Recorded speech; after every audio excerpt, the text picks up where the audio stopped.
অতিথি, বিশেষ অতিথিবৃন্দ এবং উপস্থিত সুধীবৃন্দ, গাউসিয়া কমিটির ভাইয়েরা, আসসালামু আলাইকুম ওয়া রাহমাতুল্লাহি ওয়া বারাকাতুহু।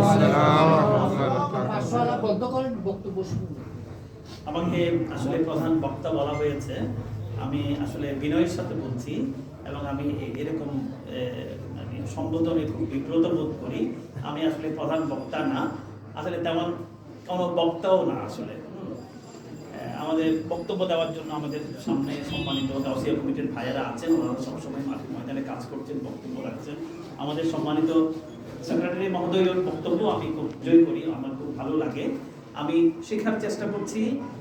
আমি প্রধান অতিথি, আমার মনে হয় আমার এই জীবনে আমি প্রথম এরকম একটা সম্বোধন পেলাম। আলহামদুলিল্লাহ, আমি খুব কৃতজ্ঞ আপনাদের কাছে, অনেক বেশি কৃতজ্ঞ। কারণ আমি শিক্ষক ছিলাম, আমি হাটাজারি কলেজ, সরকারি কলেজের আমি রাষ্ট্রবিজ্ঞান পড়াতাম। ওইখানে আলহামদুলিল্লাহ আমি খুব ভালো করেই পড়াতাম, আমার ক্লাস একেবারে ভর্তি থাকতো আল্লাহর মধ্যে। কিন্তু সকল ক্ষেত্রে আমার বিচরণটা ছিল না আর কি। সেক্ষেত্রে আমি সাবজেক্টিভ আমি পড়াশোনা নিয়ে ব্যস্ত ছিলাম। আর আমার ভাই যেটা বলেছেন, আলেম না উনি, আসলে আমি যেটা মনে করি আলেম মানে হচ্ছে জানেওয়ালা। যিনি জানেন তিনি আলেম, যিনি জানেন তিনি। জ্ঞানের অনেকগুলো শাখা প্রশাখা আছে, কোরআন হাদিস আছে, ফিকহ আছে, ইলমে তাফসীর আছে, ফিকহ আছে, আরো অনেক বিষয় আছে। এক একজনের অনেক ধরনের বিষয়বস্তু আছে। যিনি হয়তো অন্য বিষয়ে পাণ্ডিত্য অর্জন করেছেন, কিন্তু যারা যারা পড়েছেন সবাই কিন্তু আলেম। যারা জানে তারা জানেওয়ালা। আলেম মানে হচ্ছে উর্দু আলেম বা আরবি শব্দ, উর্দু শব্দ হচ্ছে জানেওয়ালা। যিনি জানেন, আপনারা গাউসিয়া কমিটির ভাইরা অনেক কিছু জানেন। আমি কয়েকদিন আগে দাওয়াতে খাইরের প্রোগ্রামে আমি গিয়েছি, ওইখানে এত চমৎকার সাজানো গোছানো একেবারে প্রোগ্রাম, আমার খুবই ভালো লেগেছে। আমি আরো একটা প্রোগ্রামে গিয়েছিলাম, ফতিয়াবাদে একটা গাউসিয়া কমিটির দাওয়াতে খাইরের প্রোগ্রাম হয়েছিল, ওইখানেও আমি গিয়েছিলাম। আমি চেষ্টা করি এই প্রোগ্রামগুলোতে যাওয়ার জন্য, মানে যাই আমি নিজে যেন সমৃদ্ধ করতে পারি, জানতে পারি এটার জন্য। কারণ পুরো পৃথিবীটাই হচ্ছে জানার একটা জায়গা, যেখানে মানে শেখার কিছু পাওয়া যায়। আমি চেষ্টা করি সেখানে যাওয়ার জন্য, নিজেকে সমৃদ্ধ করার জন্য, নিজেকে সমৃদ্ধ করতে পারি এবং এই জ্ঞান দিয়ে আমি আমার পরিবার পরিজনকে সমৃদ্ধ করতে পারি। এখন আমার হুজুর কেবলার নেক নজরে আমি জামিয়ার একটা দায়িত্ব প্রাপ্ত হয়েছি। আমি আসলে কোনোদিন চিন্তাই করি নাই যে এত বড় একটা দায়িত্ব আমাকে দেওয়া হবে। আলহামদুলিল্লাহ, আমি সারা জীবনের জন্য আমরা কৃতজ্ঞ, আমার পরিবার কৃতজ্ঞ হুজুর কেবলা যে আমাদেরকে এরকম একটা গুরুত্বপূর্ণ জায়গায় আমার মতো অযোগ্য একজন ব্যক্তিকে দায়িত্ব দিয়েছেন। আমি আশা করি, আমি চিন্তা করি আমি অযোগ্য, কিন্তু হুজুর কেবলার দোয়াতে আমি যোগ্য হয়ে ইনশাআল্লাহ। আমি জানার চেষ্টা করছি, আমি অনেকগুলো মাদ্রাসা এর মধ্যে ভিজিট করেছি। আমি চেষ্টা করছি আমার সম্মানিত আমার বড় ভাই, আমাদের আঞ্জুমানের সেক্রেটারি মহোদয় আমার সাথে আছেন, আঞ্জুমান গভর্নিং বডি আমাদের সাথে আছেন, আঞ্জুমানের সবাই আছেন, সবাই সহযোগিতা করছেন। সবার সহযোগিতায় আমি চেষ্টা করছি জামিয়াকে, হুজুর কেবলা বলেছেন জামিয়াকে তুমি একেবারে সর্বোচ্চ চূড়ায় নিয়ে যাও, সেই দোয়া আমি তোমার জন্য করি। আলহামদুলিল্লাহ। সবসময় আমাকে সহযোগিতা করছেন। আমি যখনই আমার সেক্রেটারি মহোদয়কে বলি যে এটা করে, হ্যাঁ গড়ি ফেলো, মানে উনি কোনো সময় বলে না যে না এটা করবা না, তোমার যেটা মনে হয় তুমি করার দরকার সেটা করে ফেলো। আমি চেষ্টা করছি আপনাদের এই প্রতিষ্ঠান, আমি এখানে ছিলাম, আমি এখানে প্রায় 10 বছর পড়াশোনা করেছি, আমি হোস্টেলেও ছিলাম 10 বছর। এই নাজির পাড়ার সাথে আমার একেবারে আত্মিক একটা সম্পর্ক আছে। এই আমাদের সময় যারা ছিল বা আমাদের সময় যারা সিনিয়র ছিল, আমি সবার সাথে মিশতাম। অনেক পরিচিত লোক এখন নাই, অনেক বয়স্ক লোকরা মারা গেছেন, অনেকেই আছেন, অনেকের সাথে এখনো যোগাযোগ আছে। দীর্ঘ 10 বছর আমি এখানে ছিলাম। আমার বাড়ি যদিও কাছে ছিল, কিন্তু আমার বাবা আমাকে হোস্টেলে দিয়ে দিয়েছেন যাতে করে পড়াশোনার করে ব্যাঘাত না হয়। আমি প্রথম যখন আসলাম এখানে ভর্তি হলাম, তখন আমি মশারিও খাটাইতে পারতাম না। সুলাইমান হুজুর আমাকে মশারি খাটিয়ে দিয়েছিল, সেটা আমি আমার একটা লেখার মধ্যে আমি লিখেছিলাম। পুকুরে গিয়ে উজু করা এটা আমার জন্য খুব কঠিন বিষয় ছিল, আমার ঘরে এই প্র্যাকটিসটা ছিল না। তো এখানে পুকুরে গিয়ে গোসল করতাম, আমি আমার বন্ধুদের সাথে বাসে করে চলাফেরা করতাম। এই জিনিসগুলো আমি একেবারেই সাধারণ। আমি বাসনে করে আমি ডাইনিং রুমে যেতাম খাওয়ার জন্য। এই যে এখানে খানকা যেখানে হয়েছিল ওইখানে আমি থাকতাম, ওইখান থেকে বাসন নিয়ে আমি প্রথমে আমার খুব লজ্জা লাগতো বাসন একটা নিয়ে খেতে যাওয়া, কিন্তু সেটা পরবর্তীতে আমার কাছে খুব প্র্যাকটিস হয়ে গেছে, ভালো লাগতো। তো আমি মানে সহযোগিতা আমি চেষ্টা করবো যে জামিয়াতে এখন যে ছেলেরা বাসন নিয়ে যায় আমি সেটা বন্ধ করে দেব, এবং ওইখানে বাসন থাকবে, আমাদের কেনা বাসন থাকবে, ছাত্ররা বাসন নিয়ে খেতে বসবে। তো এটা আমার ভাই যেটা বললো একতাদায়ী মাদ্রাসার ব্যাপারে, একতাদায়ী মাদ্রাসার জন্য আমরা চেষ্টা করছি আগামীতে আমরা সুন্দর একটা ইবতেদায়ী প্রাইমারি সেকশন উপহার দেওয়ার জন্য চেষ্টা করছি।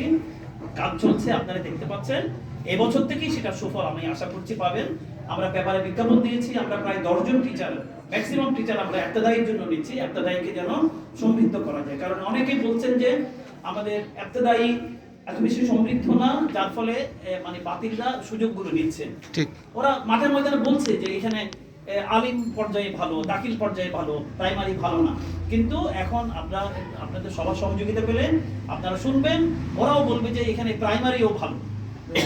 আগামীতে আমরা চেষ্টা করছি, ইনশাআল্লাহ আগামীতে আমরা কি বলে শিশু শ্রেণীতে, অর্থাৎ কি বলে এটাকে প্লে গ্রুপ বা নার্সারি গ্রুপ, এগুলি করার আমার পরিকল্পনা আছে ইনশাআল্লাহ। আঞ্জুমান কর্তৃপক্ষ সহযোগিতা সবসময় আমার সাথে থাকবেন, এটা ইনশাআল্লাহ হবে। আর এবারও যখন পরীক্ষা দিতে আসলো, অনেক বাচ্চারা বিলো 5 আছে, বিলো 6 আছে, কিন্তু ওরা বলছে যে আমাদের বাচ্চারা এখন 5 বছর হওয়ার কারণে আমরা দিতে পারছি না, আপনার একটা নার্সারি খুলেন। যাতে করে আমি বলেছিলাম ইনশাআল্লাহ নার্সারির জন্য কিছু অবকাঠামো দরকার, রুমটা খুব সুন্দর হতে হবে, ওদের জন্য প্লেগ্রাউন্ড দরকার, এই জিনিসগুলো সব করার পরিকল্পনা আছে। আপনারা সবাই দোয়া করবেন, ইনশাআল্লাহ জামিয়া অনেক অনেক অনেক দূর এগিয়ে যাবে।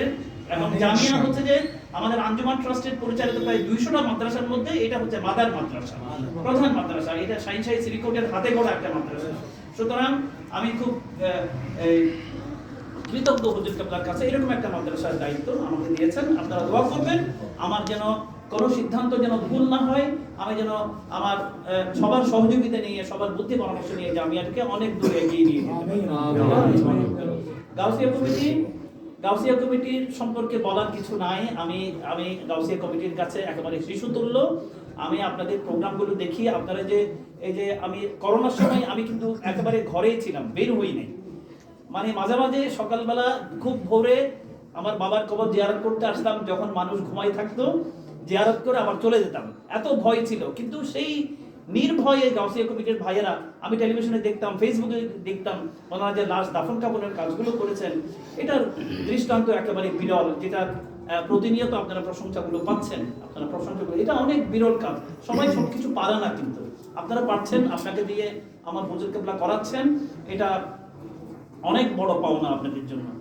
আমি ছোটবেলায় দেখেছি, যখন আমি একটা ছাত্র ছিলাম, তখন আমার বাবা বোধহয় লন্ডন থেকে, হুজুর কেবলা লন্ডনে ছিলেন ট্রিটমেন্টের জন্য, আমার বাবা গিয়েছিলেন, আরো যারা যারা গিয়েছিলেন, আমাদের প্রয়াত প্রিন্সিপাল জালালউদ্দিন আল কাদের রহমাতুল্লাহ গিয়েছিলেন।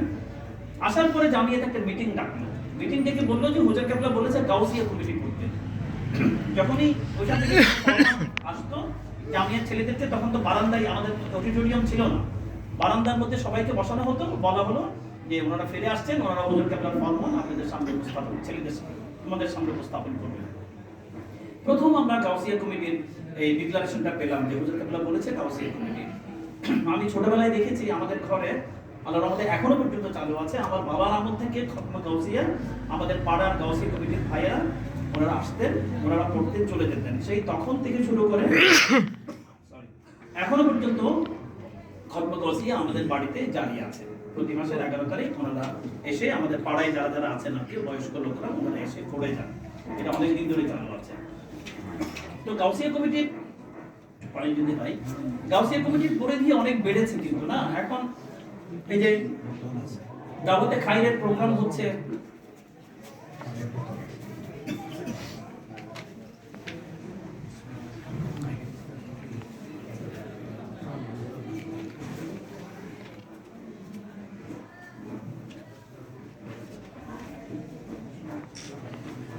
গাউসিয়া কমিটির পরিধি কিন্তু অনেক বেড়েছে, তাই না? এই যে দাওয়াতে খাইরের একটা প্রোগ্রাম, এটা অনেক বড় একটা প্রোগ্রাম। একেবারে আমি গিয়ে দেখলাম যে এক্সক্লুসিভলি 10 জন 20 জনকে বসিয়ে মুখে মুখে ওদেরকে বলা হচ্ছে, একটা ইন্টেন্সিভলি ওদেরকে মানে পড়ানো জিনিসটা। আমার মাঝে মাঝে মনে হয়, আজকেও আমার মনে হয়েছিল, আমরা যখন অবসরে যাব, বুড়া হয়ে যাব, তখন আমাদের আলেমরা যারা যারা বিজ্ঞ ব্যক্তিরা আছেন, বিভিন্ন বড় বড় পজিশনে আছেন, ওনারা কাজের ওনাদের একটা ক্ষেত্র তৈরি হয়েছে আমার কাছে, যেটা মনে হয়েছে। ওনারা দাওয়াতে খাইরের প্রোগ্রামগুলো নিয়ে বিভিন্ন মসজিদে, বিভিন্ন জায়গায় দেশে বিদেশে গিয়ে ওনারা এই ওরিয়েন্টেশনগুলো মানুষকে দিতে পারে। দাওয়াতে খাইরের প্রোগ্রামগুলো ওনাদের মাধ্যমে গেলে আরো জাতি আরো অনেক কিছু জানতে পারবে। আমাদের অনেক বয়স্ক আলেমরা, ওনারা আর কিছুই করেন না, বয়স হয়ে গেলে ওনারা এই দাওয়াতে খাইরের খাইরের প্রোগ্রামে যদি আসেন, ওনারা কিন্তু জাতিকে অনেক কিছু দিতে পারে। আমাদের যারা ছাত্ররা বিভিন্ন স্কলার বিভিন্ন জায়গায় আছে, ভালো ইংরেজি জানে, ওনাদেরকে আমরা এখানে ইনক্লুড করতে পারি। ওরা বিদেশে গিয়ে দাওয়াতে খাইরের প্রোগ্রামগুলো ওনারা চালু করলো। এরকম অনেক কিছু করা যেতে পারে। মানে আমি বলছি যে যুবক অবস্থায় দাওয়াতে খাইরের অনেক কাজ গাউসিয়া কমিটিতে, যারা অবসরে যাবেন তাদের জন্যও কিন্তু চমৎকার একটা কাজের একটা ক্ষেত্র আমার হুজুর কেবলা এখানে করে দিয়েছেন। আলহামদুলিল্লাহ, আপনাদের আমন্ত্রণে আমি এসেছি, আমি খুব নিজেকে ধন্য মনে করছি। গাউসিয়া কমিটি অনেক দূর এগিয়ে যাচ্ছে। হুজুর কেবলার নকশা আছে, হুজুর কেবলার ইয়ে আছে। উনি বলেছেন যে হুজুর কেবলার যে আমাদেরকে গাউসিয়া কমিটি দিয়েছে, আঞ্জুমান দিয়েছে, জামিয়া দিয়েছে, দাওয়াতে খাইর দিয়েছে, এটা আমাদের জন্য অনেক বড় পাওনা। মানে আসলে এখানে অনেক কিছু করার আছে। হ্যাঁ, অনেকেই অনেক কিছু করতে পারে না, কিন্তু এখানে কাজের অনেক বড় ক্ষেত্র আছে, সোয়াবের অনেকগুলো ক্ষেত্র আছে। আমরা চাইলে এখানে সাথে সম্পৃক্ত থাকলে আমরা অনেক কিছু করার সুযোগ আছে। কারণ প্রত্যেক ভালো কাজ হচ্ছে সাদাকা। গাউসিয়া কমিটি ভালো কাজগুলো করছে। হাদিসের মধ্যে আছে না, প্রত্যেক ভালো কাজ সাদাকা। এই সাদাকাটা ওনারা সবসময় করে যাচ্ছেন। এটা অনেক বড় বিষয়। কিন্তু একে অপরের সাথে সহযোগিতা রেখে সুন্দরভাবে গাউসিয়া কমিটি এগিয়ে যাক। আরেকটা জিনিস শুনলাম যে এখানে আলেমের সংখ্যা অনেক বেশি। হ্যাঁ, এই জিনিসটা অনেক বড় পাওনা, অনেক বড় পাওনা। সবখানে আলেমরা এসব জায়গায় সম্পৃক্ত হোক, যাতে করে ওদের কথাগুলো সাধারণ মানুষগুলো বুঝে শুনে এবং মানুষ অনেক বেশি আগ্রহী হবে। আমরা ছোটবেলায় যখন জামিয়াতে পড়তাম, মাঝে মাঝে ওই যে ফরেস্টের গবেষণাগার, ওখানে আমরা হাঁটতে যেতাম। ওখানে একটা মসজিদে আমরা ছাত্র ছিলাম তখন, আমাদের মধ্যে উৎসুক এই জিনিসগুলো ছিল। তবলিগ আসছে, আমাদেরকে বললো যে এই যে আপনারা সবাই বসবেন, তবলিগের আলোচনা হবে। তখন আমরা ছাত্র, এখানকার ভালো ছাত্র ছিলাম, আমরা ওখানে গিয়ে বসতে দেখি কি বলে। আমাদের একটা কথার উত্তরও তারা দিতে পারে না। সব অশিক্ষিত মানুষগুলো বসে বসে ওই যে বাংলা বইটা পড়ে পড়ে শোনায় আর সবাই শুনে। এই জিনিসটা আমরা অনেকগুলো প্রশ্ন, দুষ্টও ছিলাম, অনেকগুলো প্রশ্ন করতেছি, প্রশ্নের উত্তর দিতে পারে না। তো এইখানে এই যে আমাদের গাউসিয়া কমিটির ভাইয়েরা শিক্ষিত, মেধাবী আলেমরা এখানে সম্পৃক্ত হয়েছে, তাহলে তাদের মাধ্যমে মানুষ কিন্তু অনেক ভালো ভালো মেসেজগুলো পাবে, মানুষ তাদেরকে গ্রহণ করবে। এই পরিবর্তনটা আমাদের হুজুর কেবলার ওসিলা এখানে আসছে, অনেক মানুষের সম্পৃক্ততা আসছে। দোয়া করি আপনাদের এই সংগঠন, এই যে ক্লিন ভিডিও আবাসিক এলাকার যে গাউসিয়া কমিটি অনেক দূর এগিয়ে যাক, এই প্রত্যাশা করি। আমার জন্য দোয়া করবেন। হুজুর কেবলা যে দায়িত্ব আমাকে দিয়েছেন, আমি এই শাহাদাত কারবালা মাহফিলের আমাকে বলেছেন জামিয়া চেয়ারম্যান কিছু বলেন, হয়তো আমি বেশি কিছু বলতে পারি না। আল্লাহ বলছেন, বলে কিনা আপনাকে তো বলার জন্য না, বলার জন্য আমরা সবাই আছি। আপনাকে কাজের জন্য আপনি কাজ করেন, আপনার বলার দরকার নেই, বলার জন্য আমরা সবাই আছি। তো আমাদের সেক্রেটারি মহোদয় আছেন, ওনার কাছ থেকে শুনবো। সবাইকে সালাম, আমার শুভেচ্ছা রইল, আমার জন্য দোয়া করবেন। আসসালামু আলাইকুম।